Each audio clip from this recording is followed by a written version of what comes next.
Buenos días, profesor y compañeros presentes. Soy la alumna Sandra Velázquez Gutiérrez, estudiante de la Escuela de Psicología, y en esta ocasión voy a tratar el curso de estadística haciendo referencia a el tema de tabla de frecuencias sin ancho de clase. Tema brindado por el Dr. José Luis Carrasco Vázquez.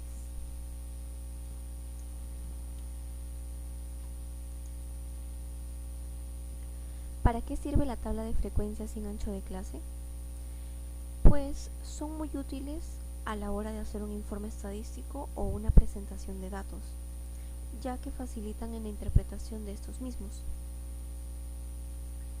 Se muestran mediante frecuencias como la frecuencia absoluta, la frecuencia relativa, la frecuencia acumulada y la frecuencia porcentual.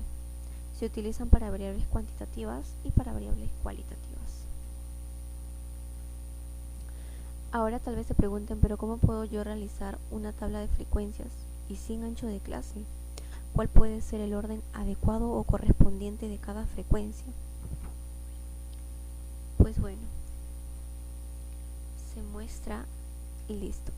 Para hacer la distribución de frecuencias se necesita esta tablita en donde nos detalla el orden correspondiente de cada frecuencia, como las mencionadas, ¿no? Frecuencia absoluta, frecuencia relativa, frecuencia acumulada y frecuencia porcentual. Para entender un poco más del tema, voy a realizar un ejercicio. Voy a hacer mi tabla de frecuencias sin ancho de clase. Para ello voy a dirigirme a Excel, siendo esta la mejor forma de poder realizar una tabla de frecuencias. Listo. Para poder realizar mi tabla necesito un tema en específico. En este caso opté por los platos típicos del Perú más consumidos en un restaurante, Peruanadas.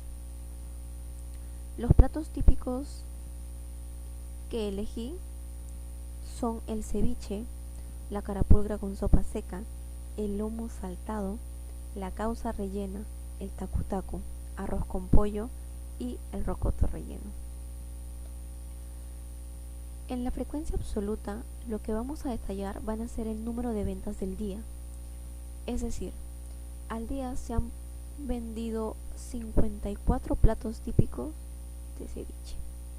Se han vendido 20 platos de carapulcra con sopa seca, 15 platos de lomo saltado, 30 platos de causa rellena, 17 platos de tacu-tacu, 11 platos de arroz con pollo y 45 platos de rocoto relleno. En la frecuencia absoluta lo que nos piden es una suma total de todos estos datos brindados. Es decir, desde el primer dato, que es el número 55, hasta el número 45. Entonces, seleccionamos desde el primer casillero hasta el último, que es el 45.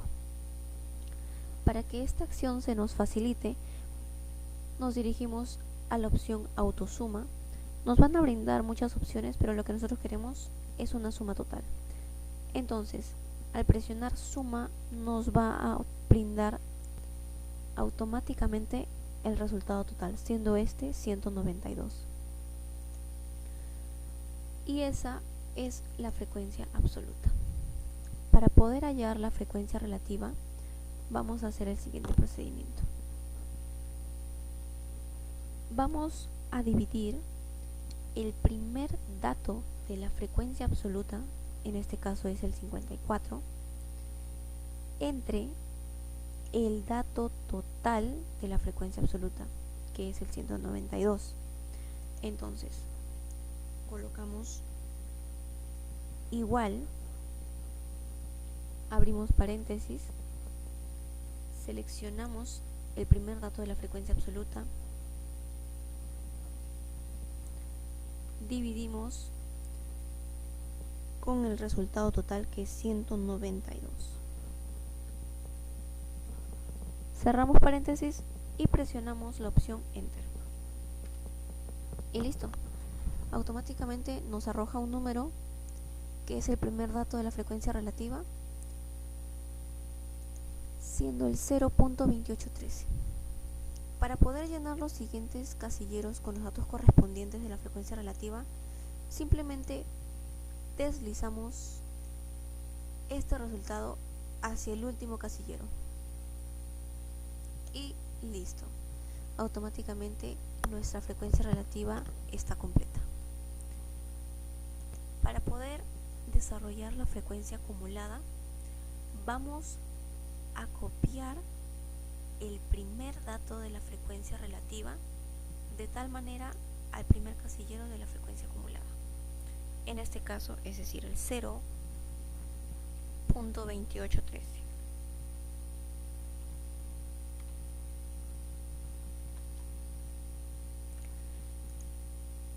El paso correspondiente para hallar la frecuencia acumulada es el siguiente.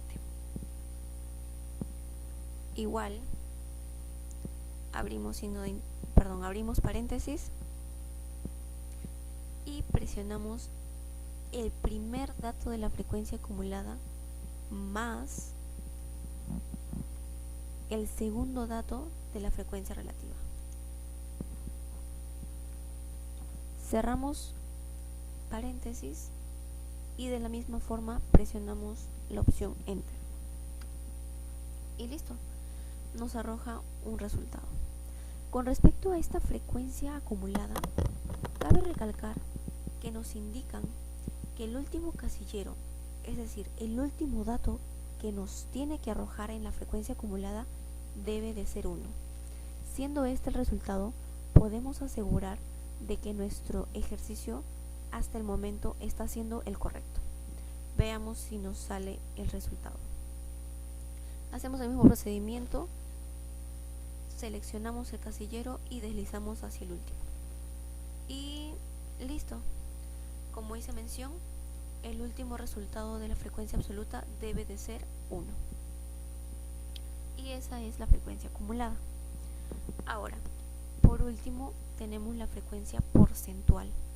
Para poder hallar la frecuencia porcentual, vamos a hacer el siguiente procedimiento, que es la multiplicación. Es decir, igual, abrimos paréntesis y vamos a multiplicar la primera, que es esta, exacto, el primer dato de la frecuencia relativa por 100. Cerramos paréntesis y de nuevo presionamos la opción Enter. Y listo. Ese es nuestro resultado. Y de la misma forma vamos a deslizar hacia el último casillero, obteniendo todos nuestros datos correspondientes de la frecuencia porcentual. Siendo la frecuencia porcentual el último procedimiento, nos pide la suma total y la suma total debe de ser 100. Veamos si, como les decía, para que se nos facilite, autosuma, suma y listo. Nos salió 100. Eso quiere decir que nuestro desarrollo es el correcto. A nuestra tabla de frecuencias también podemos añadirle lo que es un gráfico. Para ello primero seleccionamos todos nuestros datos. Listo.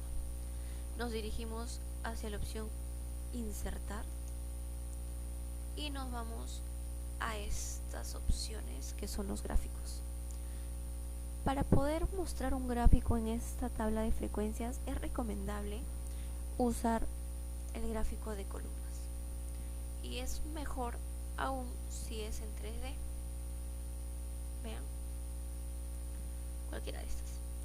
Voy a optar por este gráfico. Listo.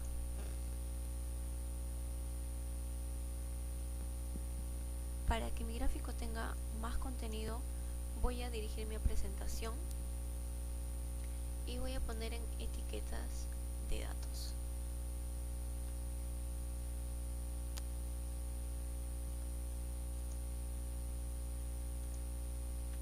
A ver.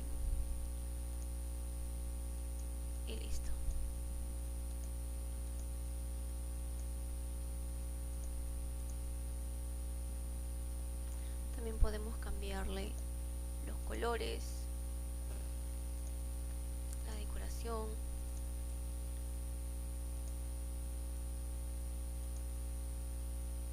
el fondo.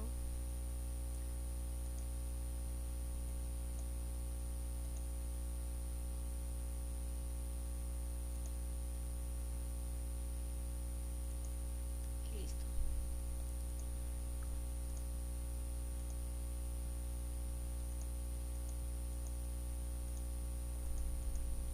Y eso sería todo.